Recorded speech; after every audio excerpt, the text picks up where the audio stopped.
The flamboyant governor of Imo State later broke the headlines with his penchant for erecting statues in honor of African leaders. Governor Okorocha's action came under widespread knock, even as the state groaned over allegations of non-payment of salaries and pension arrears. We have a center which is called the Ikemba Ojukwu Center. And Ikemba Ojukwu is known to be one of the foremost leaders of this part of the world. And we wanted to create a tourism out of that place and tell our story of leadership.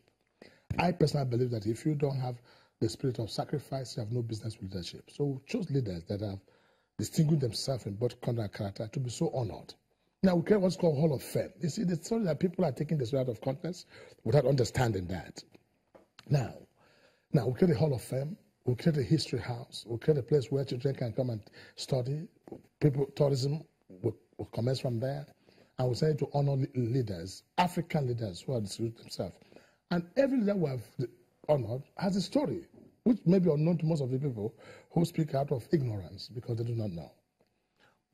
Have a head of state, the president of a country, visit a state. It's something to be applauded. Because the cost is theirs to start with. The cost is theirs. I mean, it took, when President Zuma came here, we know we received over 8-something people advanced him here, who came here. And the president himself came. So, I don't understand why people would think there's anything wrong with it. But let me talk about the price of status. Just let me talk about the status. Okay, talk about yes, you talk about the status. You talked about the price of the status for 520 million naira for Rochas. Those who know Rochas or Okorocha will tell you it's not true. Nothing even imaginable to that. But it would be wrong for me to start announcing the price of the value of the statue. It would be wrong. It would be wrong. People, the cost of the statue. No, if they demand to know, I'll tell them. But it would be wrong. Your people have been demanding. No. That said you've not been able to pay pensioners' salary and you've spent a fortune.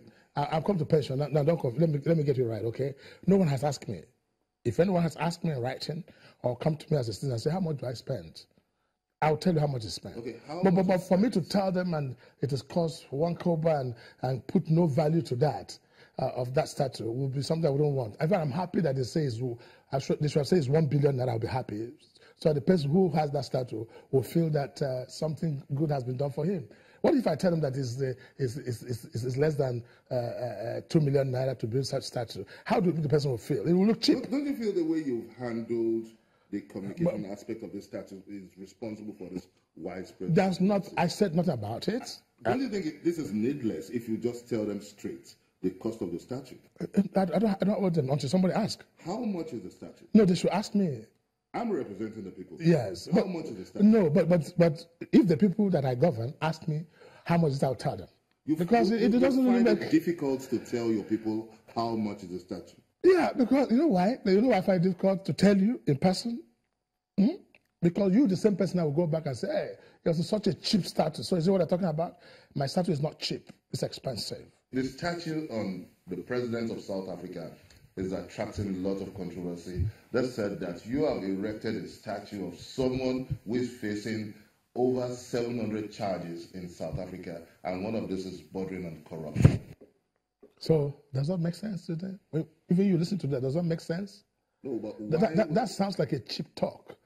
Because you don't consider somebody a criminal until he's found wanting by a court of competent jurisdiction. Show me where he has been confirmed. Allegation is not a confirmation of guilt. But this is the president of a country in which Nigerians in his own country are facing xenophobia attacks. Yes. So what's the best way to make peace? Since you heard about this statue now, the president said no Nigeria should kill in South Africa, no South Africa should kill Nigeria. Had that statement been made by him anywhere else?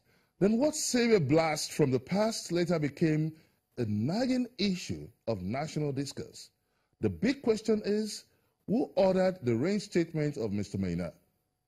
This was the reaction of the Attorney General of the Federation and the Minister of Justice. As at October 5th, 2017, issue relating to the reinstatement of Abdurrashid Maina was an issue that was that was in the process in the office of the Attorney General relating to a request that was made by his lawyer sometimes back in April. You know, in arriving at a decision in that nature, a lot of processes comes into play. The first process was a judgment that was presented by his lawyer on account of which he had sought the intervention of the Attorney General for his reinstatement. And then the first process thereafter was a request from the office of the public service of the Federation seeking information relating to certain inquiries that were made. And then thereafter, there was equally a factor relating to a pending court case in the National Industrial Court, in respect of which you equally have to factor to mind in arriving at a decision. So as at October 2017, the truth of the matter is it was a process that was not concluded in the office of the Attorney General of the Federation. We need to clear the air, because they are saying that the letters which emanated from the AGF and the process of investigation now was referring to the court order on the warrant of arrest on Mr. Abdurrashid Maina, whereas the reason for his removal was not based on the warrant of arrest, but based on the fact that he absconded from office. Well, the correspondence that exchanged hands over time relating to Abdurrashid Maina were mostly inquisitive. That is, the Office of the Attorney General seeking clarification of certain issues, because in arriving at a decision, one way or the other, you require a lot of information, and the information has to do with the processes and antecedents leading to the judgment, if any, orders, if any, pending suit, if any. It is the combination of this that you now analyze and arrive at a decision. That is why I now told you earlier that it is a process that was ongoing, that has not been concluded as at October 5th, 2017. In clear terms now, what's your relationship with Mr. Abdurrashid Maina? Well, the truth of the matter is I do not have any relationship whatsoever with Abdurrashid Maina. The first time ever alive that I came across Abdurrashid Maina was in January 2016, and that was during a trip in UAE in which I formed part of the entourage of Mr. President.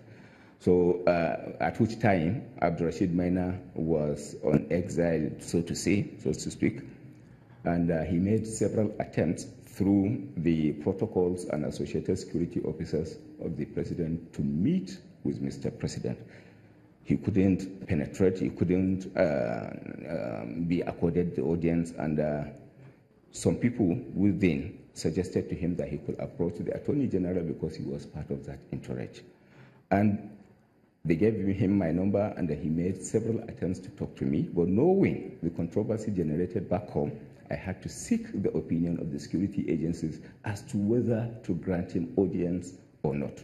And then it was suggested to me that it is good, information is vital, and I should grant him audience, particularly, again, the background of the peculiarities of the Office of the Attorney General relating to prosecution and associated things.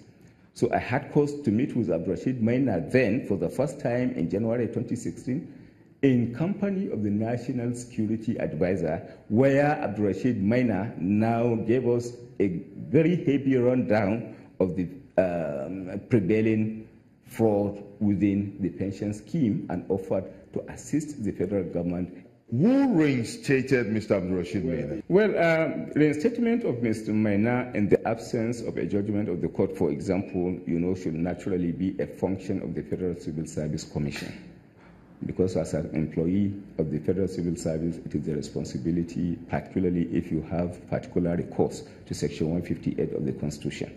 And in exercising that discretion, the Constitution is clear. The Federal Civil Service is not bound by any directives of any person or organ of government. That is the constitutional provision arising from it. So constitutionally, if you are talking of reinstatement of Maina, it is a function of the Federal Civil Service Commission.